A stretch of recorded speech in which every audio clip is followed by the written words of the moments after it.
बहुत समय पहले की बात है। एक हरा भरा घना जंगल था।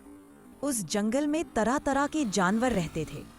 शेर, हाथी, हिरन, बंदर, मोर, तोता और कई छोटे बड़े जीव। सब अपनी अपनी जिंदगी में व्यस्त थे। लेकिन जंगल में एक समस्या थी। शेर खुद को जंगल का राजा मानता था, पर राजा जैसा व्यवहार नहीं करता था। शेर का नाम था वीरेंद्र। वो ताकतवर था, लेकिन घमंडी भी। वो छोटे जानवरों को डराता, बिना कारण दहाड़ता और कभी-कभी दूसरों का शिकार भी सिर्फ मजे के लिए कर लेता। जंगल के सभी जानवर उससे डरते थे, पर दिल से कोई उसे पसंद नहीं करता था। जंगल के एक कोने में एक बूढ़ा हाथी रहता था, जिसका नाम था ज्ञानू।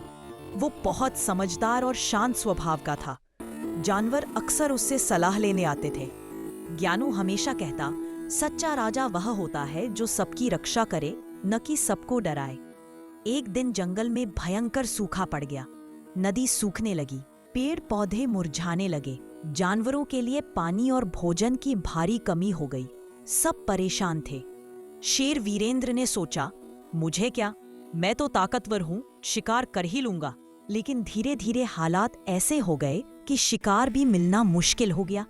लेकिन धीरे धीरे हालात ऐसे हो गए कि शिकार भी मिलना मुश्किल हो गया।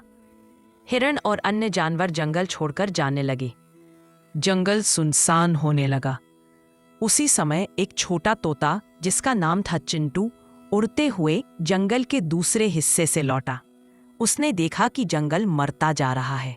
वह सीधे हाथी ज्ञानू के पास गया और बोला, दादाजी, अगर ऐसा ही चलता रहा तो हमारा जंगल खत्म हो जाएगा। ज्ञानू ने गंभीर स्वर में कहा, हमें मिलकर कुछ करना होगा, लेकिन इसके लिए शेर को बदलना होगा। चिंटू ने हिम्मत दिखाई और शेर वीरेंद्र के पास गया।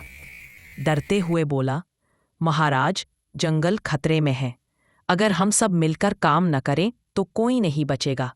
शेर हंसा और बोला, तुम जैसे छोटे पक्षी मुझे सलाह दोगे? लेकिन उसी समय शेर को तेज प्यास लगी।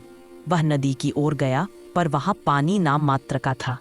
पहली बार उसे एहसास हुआ कि ताकत भी तब बेकार है जब साथ देने वाला कोई ना हो। अगले दिन शेर ने सभी जानवरों की सभा बुलाई।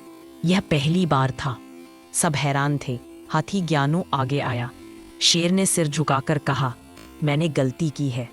मैं राजा कहलाया, पर राजा जैसा बना नहीं। क्या तुम सब मेरी मदद करोगे? सन्नाटा छा गया। फिर ज्ञानू बोला, अगर आप सच में बदलना चाहते हैं तो जंगल आपको स्वीकार करेगा। इसके बाद सब जानवरों ने मिलकर काम शुरू किया।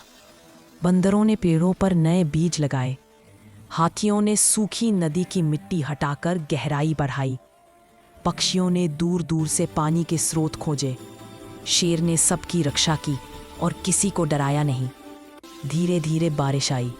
नदी फिर से बहने लगी। जंगल हरा भरा हो गया। जानवर वापस लौट आए। अब शेर वीरेंद्र सच में राजा बन चुका था।